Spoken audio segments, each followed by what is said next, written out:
ওসমান হাদী হত্যার ষড়যন্ত্রের সাথে বারবার আমার দেশ পত্রিকার জঙ্গি সম্পাদক মাহমুদুর রহমানের নাম আসছে কেন?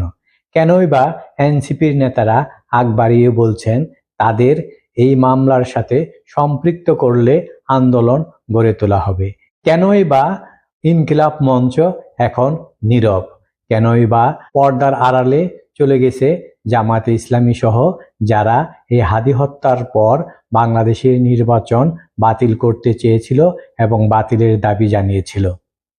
এই মাহমুদুর রহমানের নাম বারবার আসছে কারণ এই হাদী হত্যার পর বাংলাদেশে একটা অস্থিতিশীল পরিস্থিতি তৈরি করে বাংলাদেশের নির্বাচনকে ভণ্ডুল করে একটা বিপ্লবী সরকার গঠনের প্রস্তুতি নেওয়া হয়েছিল। এরই অংশ হিসাবে ওসমান হাদীকে দুনিয়া থেকে সরিয়ে ফেলা হয়।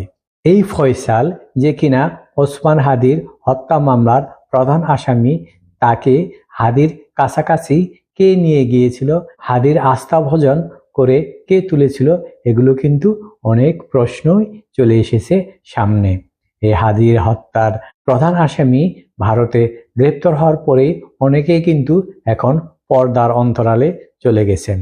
এই মাহমুদুর রহমানের নাম আসতে এ কারণেই যে এই তথাকথিত সম্পাদক তুরস্কের এবং পাকিস্তানের হয়ে কাজ করে যাচ্ছে বাংলাদেশে দীর্ঘদিন ধরে।